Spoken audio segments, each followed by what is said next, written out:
C'est maintenant que je me rends compte qu'on est en 2026 parce que moi-même, généralement, déjà en décembre, j'ai une clarté sur l'année à venir.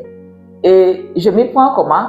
Déjà en octobre, je commence par planifier la prochaine année. Et cette année, effectivement, j'avais commencé en octobre à réfléchir sur ce que je devais faire en 2026. Mais les choses ne se sont pas passées comme prévu. Et voilà que c'est maintenant que j'essaie de retravailler mes projets pour cette année. Est-ce que vous aussi, vous vous donnez à cet exercice de faire le bilan de votre année et de planifier la nouvelle année? C'est très important parce que ça vous permet de vivre en pleine conscience, de faire des choix qui vraiment sont pour votre bien. Parce que les années passent très vite. Si vous ne marquez pas ces pauses, idéalement, on le fait chaque année, c'est plus facile. Si vous ne faites pas ces pauses, mais 10 ans vont passer, vous n'allez pas réellement savoir ce que vous avez fait de votre vie. Vous me suivez pour la première fois, moi je m'appelle Solim, je suis une entrepreneur agricole passionnée du monde rural. Je travaille au quotidien avec des producteurs locaux sur des projets agricoles. Je gère des fermes agricoles aussi pour des exploitants individuels qui me sollicitent. Pour ceux qui me suivent depuis longtemps, vous avez vu qu'en début 2025, j'avais fait des vidéos pour vous parler du bilan de l'année 2024 et de ce que je compte faire sur l'année 2025. C'est ça, donc normalement, je devais reproduire le même exercice pour cette année. Mais, comme je l'ai dit, c'est seulement maintenant que je réalise que je suis en 2026 parce que j'étais tellement occupée sur des activités que je n'ai pas vraiment vu le temps passer. Et vous allez voir même que je n'ai pas vraiment eu le temps même de faire assez de vidéos ces derniers temps. Ça dure même depuis pratiquement 3 ou 4 mois où je ne publie plus régulièrement les vidéos comme je le faisais auparavant. Donc je vous explique.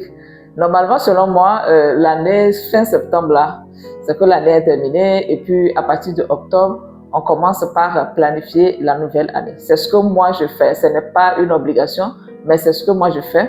Je commence déjà par méditer sur la nouvelle année. Et donc, déjà en octobre, je me suis dit, ok, je continue dans la même lancée. Je gère les fermes, j'apporte cette expertise-là. Ce sont des contrats que j'ai avec les fermes.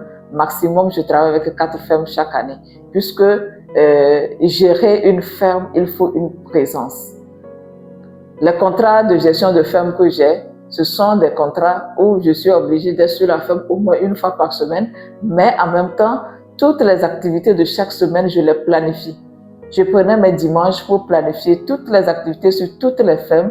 J'appelle sur les fermes, soit le chef des ouvriers, soit le gérant. On fait le point et comme ça, je sais à quoi m'attendre. Et après, je fais le suivi derrière. Et en plus, j'ai la présence physique, j'y vais personnellement pour contrôler si les activités ont été bel et bien exécutées comme on me l'a rapporté au téléphone. Voilà. Donc, c'est un travail qui prend beaucoup de temps et beaucoup d'énergie. Mais je me plaisais bien dedans, comme ça. Alors, comme je l'ai dit, en octobre, c'était ça, je me suis dit, ok, je continue comme ça, j'ajoute encore d'autres activités. J'étais dans cette lancée lorsque j'ai eu à parler de ça avec vous sur cette chaîne, lorsque en fin octobre, je perds un ami. Je dirais plutôt un collègue avec qui je m'entendais super bien. C'est le genre de personne sur qui on peut compter, très dynamique, très travailleur. Et on le perd comme ça dans un accident mortel fin octobre.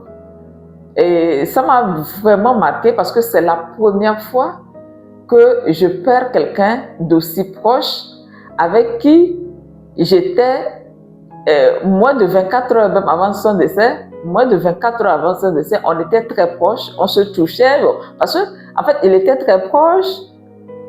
On a eu à passer toute la journée ensemble, toute la journée à travailler et en fait ça m'a vraiment marqué. C'est la première fois que je perds quelqu'un avec qui j'étais aussi proche. Et en fait, ces pertes nous font nous-mêmes réfléchir sur notre propre vie.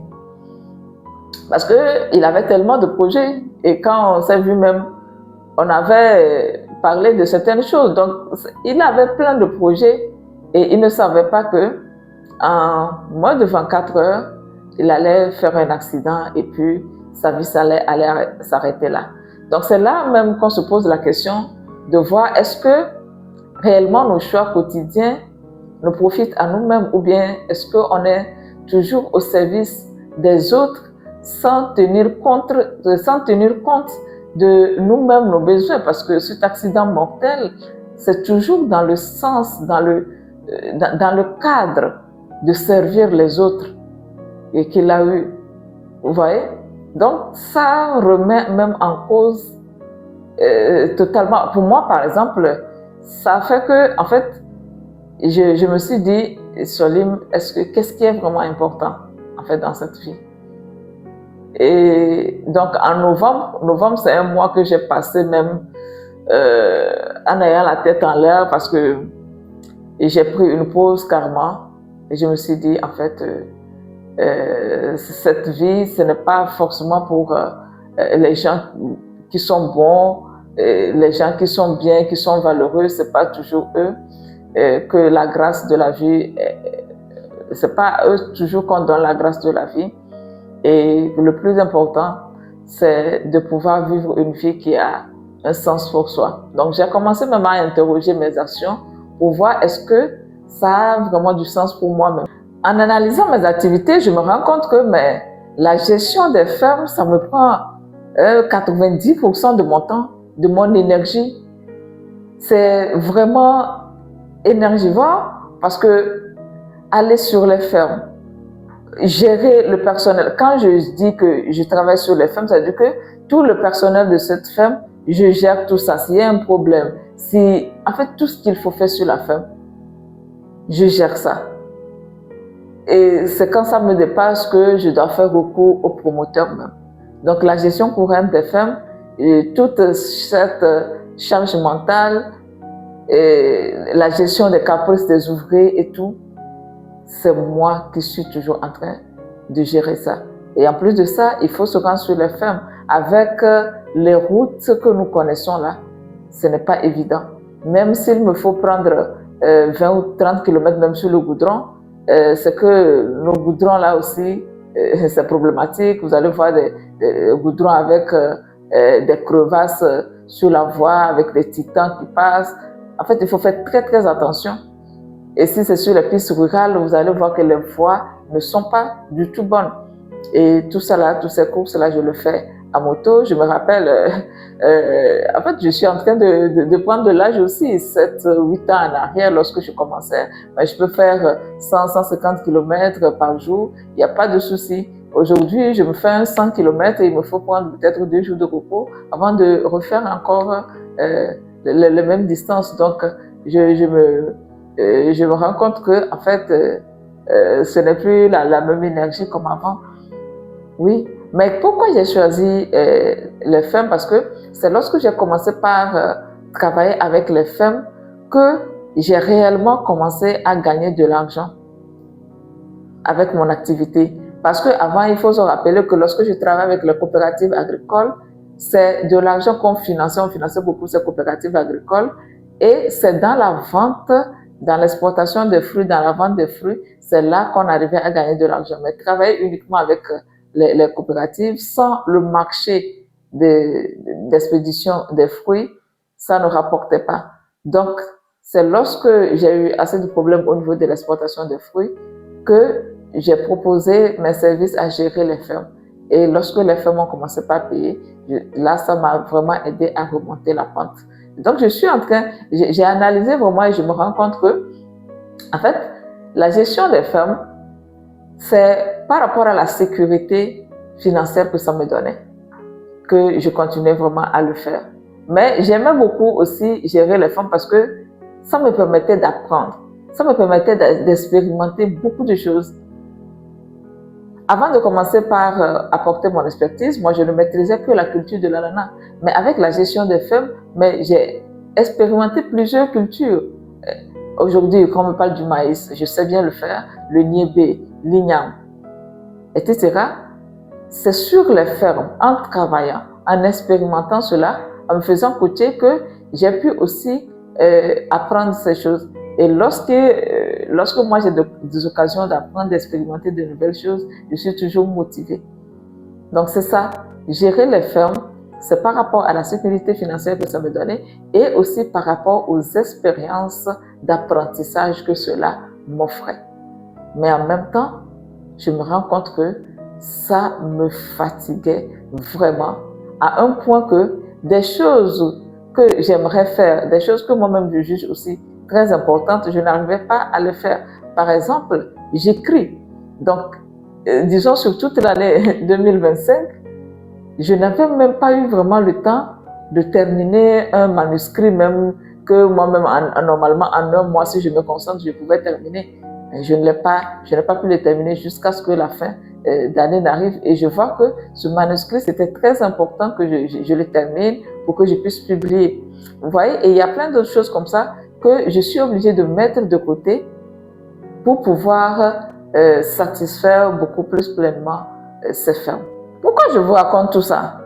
Oui, c'est pour vous permettre aussi de votre côté de faire vraiment l'analyse de vos actions pour voir est-ce que ce que je suis en train de faire là, ça me rapproche de mes objectifs? Est-ce que ça me rend vraiment heureux? Ce que moi j'ai constaté sur la gestion des fermes ou bien même sur les consultations que je fais sur les fermes, j'ai comme l'impression que bon nombre d'entrepreneurs agricoles aujourd'hui qui sont de la diaspora le font juste par suivisme.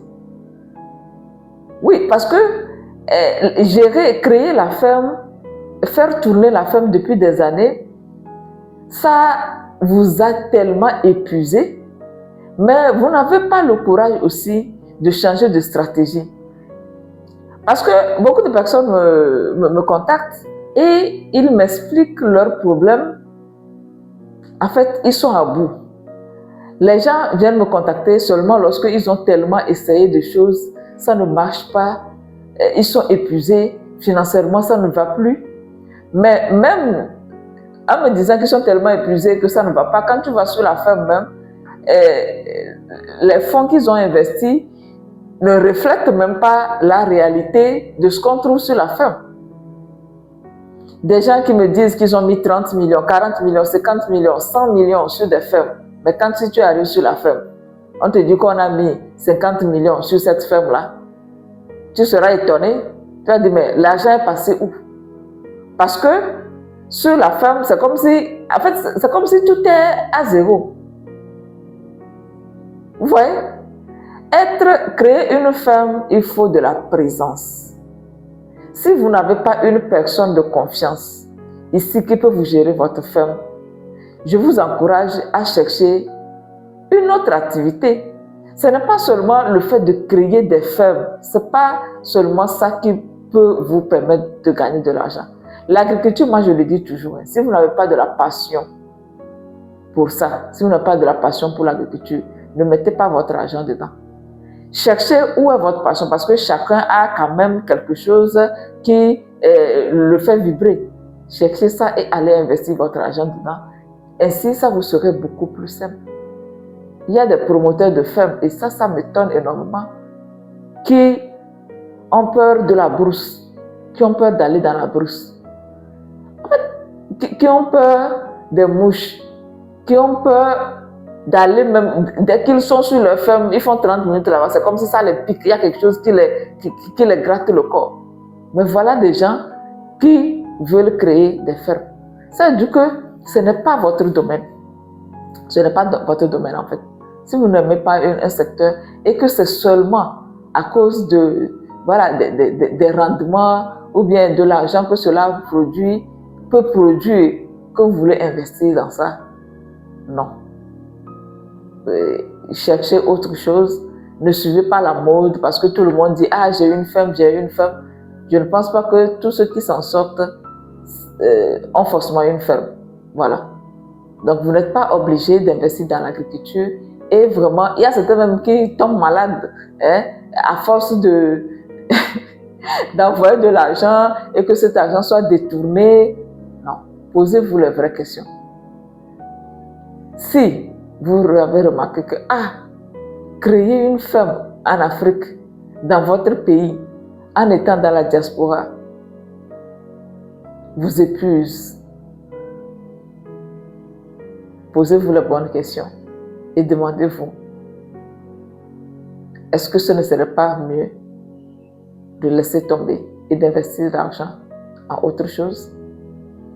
Au lieu de continuer par vous entêter en croyant qu'il y aura un sauveur quelque part qui viendra.